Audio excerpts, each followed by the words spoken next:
There is a moment, usually somewhere around the age of 60, when a man or woman sits alone in a quiet house and asks a question they spent 40 years too busy to ask, "What now?" The job that defined you is gone. The children who filled your evenings have their own children now. The calendar that once controlled your every hour is suddenly, terrifyingly empty. Most people fill that emptiness with television, worry, and slow decline.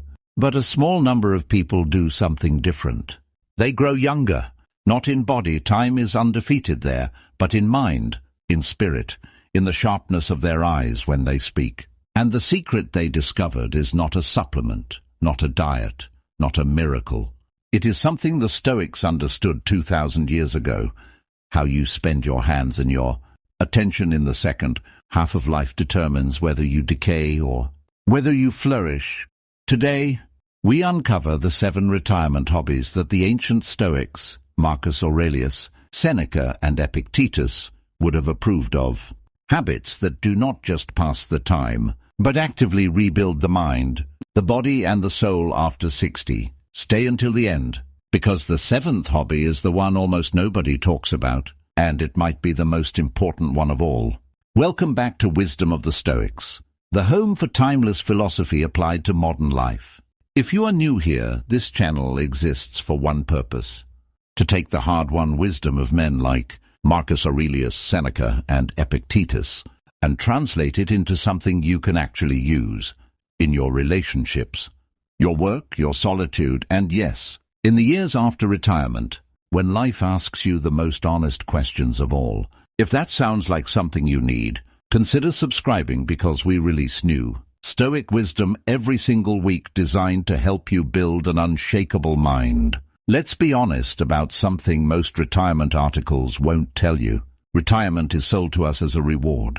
40, 50 years of labor, and finally rest. A permanent vacation. Golf in the morning, grandchildren in the afternoon, silence in the evening. And for the first few months it does feel like a reward. But ask anyone who has actually lived through it, and they'll tell you something different happens around month 4 or 5. The golf gets boring. The grandchildren go home. The silence, which once sounded like peace, starts to sound like something else entirely. It starts to sound like absence. The Roman Stoics had a phrase for the danger hiding inside idle time. Otium sine literis mors est. Leisure without purpose is a kind of death. Seneca wrote those words to a friend nearly 2,000 years ago, warning him that rest without direction doesn't restore a person. It slowly erodes them. The mind, like an unused muscle, does not simply pause when you stop challenging it. It atrophies. This is why the statistics around retirement are so sobering. Multiple studies over the last 20 years have found a measurable increase in cognitive decline, depression, and even mortality. Risk in the years immediately following retirement, especially for people who retire from something without retiring to something. The body may have decades of life left in it, but without a reason to rise each morning, something in the mind quietly gives up. The Stoics would not have been surprised by this.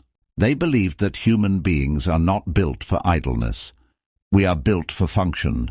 Marcus Aurelius, the philosopher-emperor of Rome, wrote in his private journal, the book we now call Meditations, that a human being who is not doing the work proper to a human being is like an eye that has closed itself off from seeing, or a hand that has been cut from the body it belongs to. Purpose isn't a luxury for the Stoics. It's oxygen. So the question this video answers is not, how do I fill my time after 60?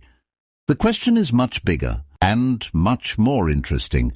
How do I choose activities that don't just fill time, but actively cultivate wisdom, virtue, and vitality in the years that matter most? Because here's the truth almost nobody says out loud. The 7, 8, 9 hours a day you now have that you didn't have before, that is not empty space to be feared. That is the largest gift of freedom you have been given since childhood. The Stoics would tell you that how you fill it is not a small decision. It is in many ways the final test of the character you spent a lifetime building. So let's walk through the 7 hobbies. rooted in ancient Stoic wisdom, backed by what we now understand about aging, the brain, and the human need for purpose that don't just keep you busy after 60.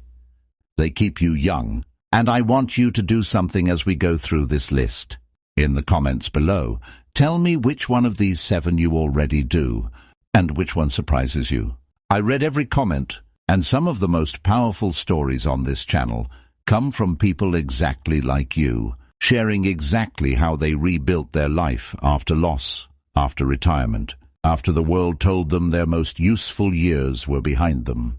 They were wrong. Let's begin. Hobby number 1. The discipline of walking with attention. The first hobby is the simplest, and for that reason the most underestimated. Walking. Not walking as exercise, though the physical benefit is real and well documented. Improved cardiovascular health, better balance, reduced fall risk, stronger bones. Every physician on earth will tell you to walk. But the Stoics understood something deeper about walking that modern fitness culture has almost entirely forgotten. Walking, done correctly, is a practice of attention. Marcus Aurelius ruled the largest empire on earth, and yet some of the most important lines in Meditations were almost certainly composed in his mind while walking the frontier, camps of the Danube, observing the natural world around him, the shape of clouds, the behavior of animals, the turning of the seasons. He wrote that nature does nothing without purpose, and that a mind trained to notice the world becomes a mind that is harder to disturb, harder to frighten, harder to bore. Here is the exercise, and I want you to actually try this, not just hear about it. The next time you walk, whether it's around your block, through a park or along a trail, leave your phone in your pocket. Don't listen to a podcast. Don't listen to music. Walk in silence, and give yourself one simple task.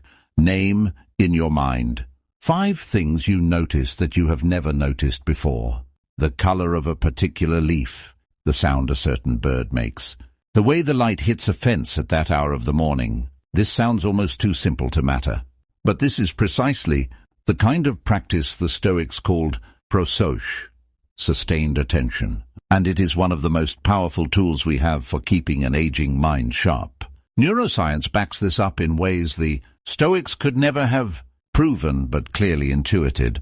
Novel sensory input, new sights, new sounds, new textures of experience stimulates neurogenesis, the growth of new neural pathways, particularly in the hippocampus, the part of the brain most associated with memory. A walk on the same treadmill, staring at the same wall, does very little for this. A walk where the mind is actively searching, actively noticing, actively alive to its surroundings, does a great deal.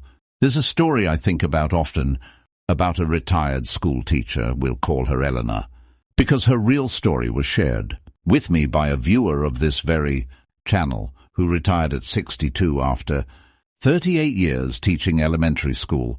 Within a year, she told her daughter she felt like she was disappearing. Her memory felt foggier. Her mood was flat. Her daughter, worried, encouraged her to start walking every morning and gave her one rule: no phone, no music, just walking and looking. Eleanor resisted at first. It felt pointless, almost silly. But she kept at it because her daughter asked her to. 3 months later, she told her daughter something remarkable. She said the walk had become the best part of her day, not because of the exercise, but because she had started noticing things again, the specific way frost formed on a particular hedge, the return of a robin's nest each spring. She said it was the first time since retiring that she felt curious about anything. That is the Stoic secret hiding inside something as ordinary as walking. It is not about the steps. It is about training the mind to stay awake to the world, instead of sleepwalking through the remaining decades of a life. If this idea resonates with you, the idea that small, deliberate daily practices can rebuild a mind that felt like it was fading, do me a favor and hit the like button right now. It genuinely helps this channel reach more people who need to hear exactly this. Now let's move to the second hobby, and this one was arguably Seneca's favorite discipline of all: Hobby number 2, reading as the conversation with the dead. Seneca, writing to his friend Lucilius in what we now call Letters from a Stoic, gave some of the most practical advice on reading ever written, advice that is almost never followed, even by people who consider themselves avid readers. He said something that sounds strange at first. Don't read many books. Read a few books, deeply, repeatedly, until they become part of you. He compared shallow, scattered reading to a traveller who visits many countries but has no home anywhere. Such a person, he said, has many acquaintances but no friends. The same is true of books. A person who skims 50 books a year retains almost nothing. A person who reads 5 books a year, slowly, taking notes, arguing with the author in the margins, rereading passages that strike them, that person is transformed by what they read. This matters enormously after 60, and here is why. One of the most well-established findings in cognitive aging research is that reading, genuine, focused, sustained reading, not scrolling, is one of the strongest predictors of preserved cognitive function into old age. The Rush Memory and Aging Project, a long-running study following thousands of older adults, found that people who engaged in frequent mentally stimulating activities like reading had a significantly slower rate of cognitive decline than those who did not. Independent of physical health, reading forces the brain to hold complex ideas, follow long arcs of reasoning, and build vocabulary and memory simultaneously. A full-body workout for a muscle most. People stop training the moment they leave school. But the Stoic angle on reading goes beyond brain health. Seneca called reading philosophy a conversation with the dead, and he meant this as something profoundly comforting, not morbid. When you read Marcus Aurelius, you are, in a very real sense, sitting across from a man who ruled Rome nearly 2,000 years ago, and he is telling you, in complete honesty, about his fears, his failures, his private attempts to be a better man. Nobody in his own lifetime read those words. He wrote them only for himself, and yet here you are, receiving his most private thoughts as a gift across 2 millennia. For someone who is retired, who may have lost a spouse, who may feel that their circle of friends is shrinking as the years pass, and this is a real and painful fact of aging, that our social circles do tend to contract, reading philosophy offers something extraordinary, an unbroken chain of company that never dies, never moves away, and is never too busy to talk to you. Seneca is always there. Epictetus is always there. Marcus Aurelius is always there. You can open the book at 2 in the morning if sleep won't come, and he will speak to you exactly as he spoke to himself. I want to be specific here, because vague advice like read more is useless. If you are starting after 60, do not begin with an enormous scholarly translation. Begin with a modern, accessible translation of Meditations by Marcus Aurelius. It was written in short, journal-like entries, and was never meant to be a formal treatise, so it reads more like the honest diary of a struggling, thoughtful man than an academic text. Read 1 entry per day. Just 1. Sit with it. Ask yourself quite literally, does this apply to my life right now?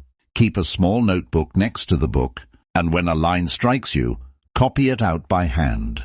There is something about the physical act of handwriting a sentence that cements it into memory far more effectively than simply reading it passively. And here's a question I genuinely love to know the answer to. Put it in the comments. What is the one book, philosophical or otherwise, that you return to again and again? I want to build a list from this community, because some of the best recommendations I've ever received came from people exactly like you, in the comments of this channel. Now, from the life of the mind, let's move our hands into the soil, because the third hobby was one that both Cicero and the Stoics considered essential to a well-ordered old age. Hobby number 3, gardening and the practice of amor fati. There is a reason nearly every culture on earth associates old age with gardens. Something about tending a small patch of earth seems to match. Something deep in the aging human spirit. The Stoics had a concept called amor fati, the love of fate. It does not mean passive resignation to whatever happens. It means an active, deliberate embrace of reality exactly as it is, including its limitations, its seasons, its endings, and there is no better teacher of amor fati on earth than a garden. A garden does not care about your schedule, your ambition, or your impatience. It operates on its own time. You cannot rush a tomato. You cannot bully a rose into blooming early through sheer willpower. A garden teaches you gently but relentlessly that some things are within your control, the quality of the soil, the regularity of the watering, the placement in sun or shade, and some things are not. The weather, the pests, the unpredictable behavior of nature itself. This is almost exactly Epictetus's foundational teaching, the very first line of his Enchiridion. Some things are up to us, and some things are not. The path to peace lies in knowing the difference and directing your energy only toward what is actually yours to control. A retired person who takes up gardening is, whether they realize it or not, enrolling themselves in a daily masterclass on the dichotomy of control. You do the work that is yours to do. Plant, water, weed, protect, and then you release your grip on the outcome. Some seasons the harvest is abundant. Some seasons a late frost destroys everything you planted. The Stoic gardener does not rage against the frost. The Stoic gardener says, as Marcus Aurelius might have said, "This too is the nature of things," and plants again next season. There is also, and this should not be understated, a profound physical benefit.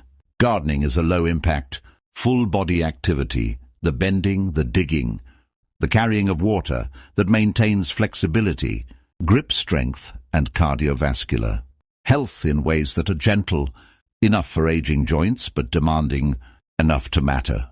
Studies on horticultural therapy have shown measurable reductions in cortisol, the body's primary stress hormone, after even short sessions of gardening, and exposure to soil itself has been linked in some research to increased serotonin activity. There is a bacterium commonly found in healthy soil, Mycobacterium vaccae, that some studies suggest may have mood-elevating properties when encountered through skin contact or inhalation while gardening. But beyond the biology, there is the simple, undeniable emotional truth that a garden gives an aging person something rare, a reason to go outside every single day, rain or shine, because something out there depends on them. Purpose in its most literal physical form. A living thing that needs you. I think of a man, a retired accountant, in his own words, a man who measured his entire adult life in tax deadlines, who took up gardening reluctantly, at his wife's insistence in the first year of his retirement. He told me in a comment on a previous video that he expected to hate it. Instead, he said something that stuck with me. For 40 years, my job was to make numbers balance. Now my job is to watch something grow that I can't control at all, and somehow that's more peaceful than anything I did in my career. That, right there, is amor fati in its purest, most practical form. If you're the kind of person who's already sitting there, thinking of your own garden, your own small plot of soil, that's taught you more about patience than any book ever could, tell me about it in the comments. I promise you, someone reading this will be inspired to start their first garden this very season because of what you share. Now let's talk about a hobby that Epictetus himself would have insisted on, because it is, quite literally, the practice he built his entire philosophy around: writing. Hobby number 4, the Stoic Journal and the Examination of the Self. Here is a fact that surprises most people the first time they hear it. Meditations, the most famous work of Stoic philosophy in existence, was never meant to be published. It was Marcus Aurelius's personal journal. He was not writing to inspire future generations. He was writing to himself as a discipline, likely every single evening, to hold himself accountable to the philosophy he claimed to believe in. This practice, reviewing your day, your reactions, your failures and successes in maintaining virtue, was not unique to Marcus Aurelius. Seneca describes it explicitly in his essay on anger, crediting the practice to an earlier philosopher named Sextius. Every night before sleep, Sextius would ask himself, "What bad habit have I cured today? What fault have I resisted? In what way am I better?" Seneca adopted the exact same ritual himself, saying that he could not sleep until he had conducted this private tribunal on his own day. This is journaling, but it is journaling with a very specific and powerful structure. Not a diary of events, but an examination of character. And for a retired person, this practice solves a problem that almost nobody talks about honestly: the loss of external accountability. When you worked, you had performance reviews. You had a boss, a schedule, deadlines, colleagues who noticed if you slipped. Retirement removes almost all external structure, and for many people this creates a quiet, creeping laziness, not out of weakness, but simply because the scaffolding that used to hold discipline in place is gone. Stoic journaling rebuilds that scaffolding, except now you are your own boss, your own reviewer, your own source of accountability. Here is a simple structure you can start tonight, and I genuinely encourage you to try this rather than just filing it away as an interesting idea. Get a plain notebook, nothing fancy. The Stoics were suspicious of excessive luxury even in their tools of virtue. Each night, write 3 short answers. First, what did I do well today? Not accomplishments in the world's terms, but moments where I responded with patience, courage, or self-control when it would have been easier not to. Second, where did I fail? Where did I let anger, laziness, or self-pity win? Write this honestly, but without self-punishment. The Stoics were strict with themselves, but never cruel. Marcus Aurelius reminds himself constantly that anger at his own failures is itself a failure of Stoic principle. Third, what will I do differently tomorrow? One specific, concrete intention, not a vague resolution. This takes perhaps 10 minutes, but over months and years it does something remarkable. It turns the vast, undifferentiated openness of retirement, all those empty hours, into a structured practice of self-improvement. You are no longer simply waiting out your remaining years. You are actively, deliberately, becoming a better version of yourself, one evening at a time, and you have a written record to prove it. There's an additional benefit here that's rarely discussed. The act of handwriting itself, done regularly, is a fine motor skill that keeps the connections between brain and hand active, a small but real defense against the kind of cognitive and motor decline that comes from disuse. But the deeper gift is psychological. A person who journals in this Stoic mode after 60 tends to report something researchers call generativity, the sense that one's life is still contributing, still growing, still oriented towards something beyond mere survival. Erik Erikson, the psychologist who studied stages of adult development, identified generativity versus stagnation as the central psychological struggle of later adulthood. The Stoic journal is, in effect, a nightly weapon against stagnation.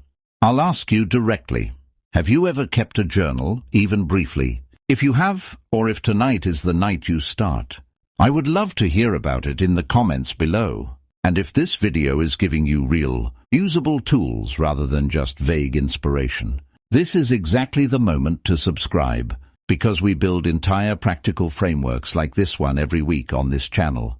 Now let's turn from the inner world of the journal to something entirely different, working with the hands and the deep Stoic respect for craftsmanship. Hobby number 5. Craftsmanship and the discipline of mastery. Epictetus, one of the 3 great Stoic voices we return to again and again on this channel, was born a slave. Before he became a philosopher, before he taught some of the most influential students of his era, he lived among craftsmen, tradesmen, and laborers. Some historians believe his early exposure to skilled trade work shaped the way he taught philosophy itself, using the metaphor of the craftsman constantly. He compares living virtuously to being a skilled carpenter or sculptor, someone who has trained their hands and their judgment together over years until excellence becomes second nature. Woodworking, pottery, metalworking, model building, instrument repair, leatherwork. It does not matter which specific craft you choose. What matters is the underlying structure of the activity, because craftsmanship offers something almost no other retirement activity offers in the same concentrated form: immediate, tangible, honest feedback. When you work with wood, the wood does not lie to you. If your joint is imprecise, it will not fit. If your measurement is wrong, the piece will not stand straight. There is no ambiguity, no politics, no vague social feedback to interpret. You either did it correctly or you did not, and the material will tell you the truth every single time. This is, psychologically, an enormous relief for people who spent decades in careers full of office politics, unclear feedback, and the exhausting management of other people's opinions of them. A craft gives you a relationship with reality that is completely honest. This matters for the aging brain in a very specific, well-documented way.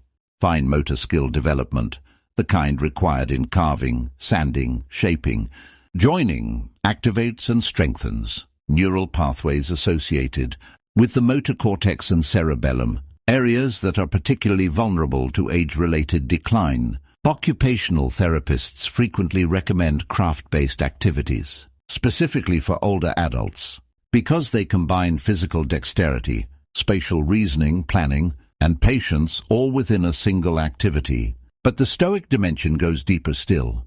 Seneca wrote about the value of a steady hand and a steady mind, the idea that the discipline required to master any craft mirrors the discipline required to master oneself. You cannot rush the sanding of a table without ruining the finish. You cannot force a piece of clay into shape through impatience without collapsing the form. Craftsmanship demands patience, and in demanding it repeatedly, it trains it. The same way lifting a weight repeatedly trains a muscle. There's a particular story that captures this beautifully.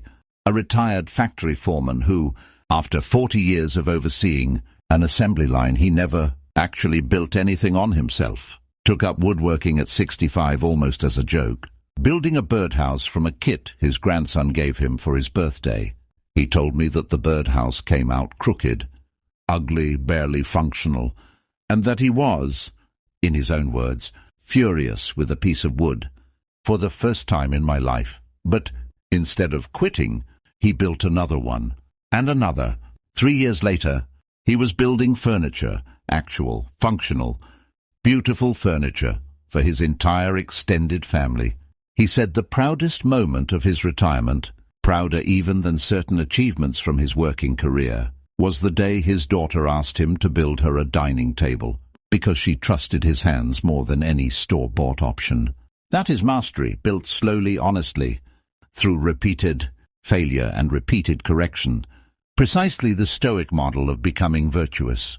You do not become wise or patient or disciplined all at once. You become it the way you become a craftsman, one imperfect attempt at a time, refined through humility and repetition. If you've ever picked up a craft later in life, whether it turned out beautifully or, like that first birdhouse, came out a little crooked, I want to hear about it. Share it in the comments, because these stories are exactly what this community is built on. We've covered the body in motion, the mind in reading, the hands in soil, the self in reflection, and the hands again in craft. Now, hobby number 6 turns outward, towards something the Stoics considered one of the highest duties of a well-lived life: teaching what you know to someone else. Hobby number 6, mentorship and the Stoic duty to others. The Stoics did not believe in a philosophy of pure self-improvement, isolated from the world. This is one of the most commonly misunderstood aspects of Stoicism in modern culture. People often imagine it as a kind of emotional armor, a way to withdraw and become untouchable. But the actual Stoics believed the opposite. They believed human beings are, in Marcus Aurelius's words, made for cooperation. The way the upper and lower rows of teeth are made to work together. A life lived only for yourself, cut off from contributing to others, was for the Stoics a life only half-lived. This is why mentorship belongs on this list, and why it may be the single most underrated retirement activity that exists. After 60, most people have accumulated decades of hard-won, specific knowledge, knowledge about a trade, a craft, a way of navigating hardship, a way of raising children, a way of running a business, a way of surviving loss. And in most modern societies, that knowledge simply evaporates, unused, because there is no formal mechanism connecting the people who have it to the people who need it. Mentorship, whether it's formal, through organizations that pair retirees with young people in their former field, or informal, simply through spending time with grandchildren, nieces, nephews, or neighborhood kids, and actually teaching them something real, not just supervising them, restores the sense of generativity we discussed earlier in a way that almost nothing else can match. You are not just occupying time, you are transmitting something. You are making yourself, quite literally, useful to the continuation of the world after you. There is also a selfish benefit here if we're honest, and the Stoics would not be embarrassed to name it. Teaching is one of the most effective ways to sharpen your own understanding. Seneca wrote to Lucilius that in teaching others, we teach ourselves twice over. The act of explaining an idea clearly forces you to understand it more clearly than you did before. A retired engineer who mentors a young apprentice does not just help the apprentice. He re-examines his own decades of knowledge, organizes it, tests it against new questions, and in the process keeps his own mind active in a way that passive retirement never could. Consider what we now understand about cognitive reserve, the brain's capacity to withstand age-related changes by having built dense, flexible neural networks over a lifetime of complex activity. Teaching is one of the most cognitively complex activities a human being can perform. It requires you to model another person's mind, anticipate their confusion, restructure your explanation on the fly, and respond with patience to repeated questions. This is an extraordinarily rich cognitive workout, arguably richer than nearly anything else on this list. I think of a woman, a retired nurse of nearly 4 decades, who began volunteering at a local community clinic, not to work shifts herself, but to mentor newly graduated nurses navigating their first difficult months. She told me that in her working years, she never had time to slow down and explain why she made certain clinical judgments. She simply made them under pressure and moved to the next patient. In retirement, mentoring gave her the chance to finally articulate the wisdom she had accumulated, but never had time to put into words. She said, and I remember this clearly, I spent 40 years being useful with my hands. Now I get to be useful with my mind, and somehow that feels like the better half of the job. This is Marcus Aurelius's cooperative view of human nature made real. We are not isolated units seeking our own comfort. We are, as he wrote, parts of one body, existing to work together for the whole. A retirement spent solely in private leisure denies you this, the specific, deep satisfaction of being needed. If there's someone in your life you could be mentoring right now, a grandchild, a young colleague from your old field, a neighbor just starting out, I'd challenge you, right now, pause this video and think of their name. And then tell me in the comments who they are, even just their first name or their relationship to you. Naming it is often the first step toward actually doing it. Now we arrive at the 7th hobby, the one I promised you at the very beginning of this video, and I want to be honest with you. This one is less commonly discussed than the other 6, but I believe after everything the Stoics taught about mortality, it may be the most important of all. Hobby number 7, facing mortality through physical discipline. The Stoics had a practice called memento mori, remember that you will die. This sounds to modern ears morbid, even depressing, but the Stoics used it as precisely the opposite, a tool for urgency, for gratitude, for living each day as though it actually mattered, because it does, and because there are, in fact, a finite number of them left. Marcus Aurelius wrote to himself constantly about the shortness of life, reminding himself that he could leave this life at any moment, and that this fact should shape how he acted, not with despair but with clarity and purpose. He famously wrote that you could depart from life right now, and let that determine what you do, say, and think. After 60, mortality is no longer an abstract philosophical concept. It is a present physical reality. Friends begin to pass away. Health becomes a daily conversation rather than an assumption, and the body itself sends unmistakable signals that time is, in fact, finite. Most people respond to this awareness with avoidance. They simply try not to think about it, filling their days with distraction to keep the fear at bay. The seventh hobby I want to recommend is a physical discipline. And I want to be specific rather than vague, because vague advice like stay active is not useful. I am recommending a structured, regular physical practice that directly confronts the body's limitations rather than ignoring them, something like swimming, tai chi, or a supervised strength training program appropriate to your specific health situation, done consistently several times a week for the rest of your life. Here is why this specific category of hobby belongs at the top of this list, and why it is different from simply exercising. Swimming and tai chi, in particular, are activities that force you into direct, honest contact with your body's current capabilities. Not the capabilities you had at 30, not the capabilities you wish you had, but the actual, present capabilities of the body you have today. Water does not care what you used to be able to do. Tai Chi's slow, deliberate balance work does not care either. Both disciplines demand that you meet your body exactly where it is, with humility, and work from there. This is memento mori made physical. Each session is a quiet acknowledgement. My body is aging. My time is limited, and rather than deny this fact or hide from it, I choose to engage with it directly, with discipline, with respect. The research on this is remarkably consistent.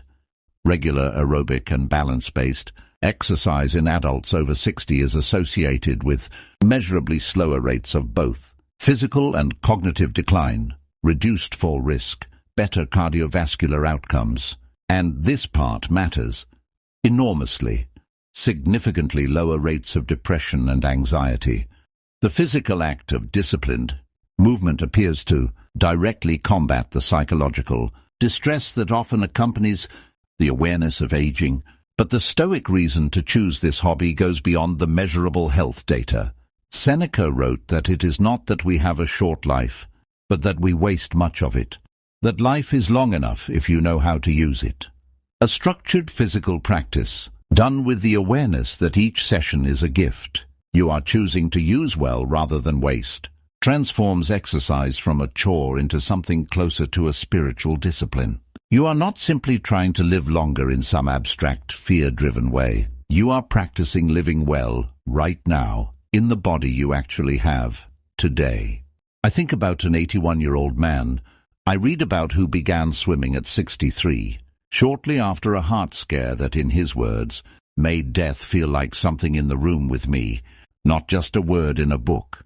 He did not swim to reverse aging. He understood clearly that reversing time is not possible. He swam because it was the 1 hour of his day when he felt entirely present, entirely alive, entirely engaged with the reality of his own body rather than avoiding it. Nearly 20 years later, he still swims most mornings. He said something in an interview that I think about often. I'm not swimming away from death. I'm swimming toward being alive while I still am. That is the Stoic use of memento mori, not fear, but urgency, not despair, but clarity. The seventh hobby is not really about swimming, or tai chi, or strength training specifically. It is about choosing a physical discipline that keeps you in honest contact with your own mortality, and using that contact not to freeze in fear, but to move every single day with purpose. If you notice, every single hobby on this list shares something in common, and I want to make it explicit before we close, because this is the actual heart of the video. None of these 7 hobbies are about escaping old age. None of them promise to make you young again in the way the world usually means it. Unwrinkled, unslowed, unchanged. The Stoics never promised that, and neither will I. What they promised, and what these 7 hobbies actually deliver, is something better and more honest. A way of inhabiting the years you have left. however many they are, with attention, discipline, purpose, and connection, instead of avoidance, drift, and fear. Walking teaches attention. Reading teaches companionship across time. Gardening teaches acceptance of what you cannot control. Journaling teaches honest self-examination. Craftsmanship teaches patient mastery. Mentorship teaches purposeful contribution. And physical discipline teaches honest confrontation with mortality itself. Together they form something the Stoics would have recognized instantly. A complete philosophy of aging, built not around denial, but around virtue, the same four virtues Marcus Aurelius returned to again and again in his private journal: wisdom, justice, courage, and self-discipline. Each hobby on this list is, in its own way, a daily practice of one or more of those virtues. This is why the people who age well, not just healthily, but with visible vitality, curiosity, and peace, are almost never the people who simply rested the hardest. They are the people who found new forms of the same discipline that carried them through. Their working years redirected now toward growth instead of obligation. So here is the question I want to leave you with, and I mean this sincerely, not as a rhetorical flourish. Which one of these 7 will you actually start this week? Not someday, not when the weather's better, this week. Maybe it's the walk without your phone tomorrow morning. 5 things noticed that you've never noticed before. Maybe it's 1 page of meditations tonight before bed, with a notebook beside you for the lines that strike you. Maybe it's finally starting the journal, 3 short questions, 10 minutes before you sleep. Whatever it is, choose one and start small, because the Stoics never asked for perfection. They asked for consistent, honest effort, applied daily, for the rest of your life. If this video gave you something real, a framework, a story, a reason to start one of these 7 practices today, I'd ask you for 3 things, and I promise I won't ask again for a while. First, hit that like button, because it tells YouTube to show this video to someone else who might need to hear it exactly today. Maybe someone who just retired last month and is sitting in a quiet house asking themselves, what now? Second, leave a comment telling me which hobby you're starting, or which one you already practice. This community has become one of the most thoughtful, honest spaces on this platform, and your story might be exactly what someone else needs to read. And third, if you haven't already, subscribe to Wisdom of the Stoics, because every week we bring you another piece of this same ancient, practical wisdom built specifically to help you live not just longer, but better. Marcus Aurelius wrote near the end of his life that it is not death that a person should fear, but never truly beginning to live. After 60, you have not run out of chances to begin. You have in many ways been given the first truly open chapter of your life.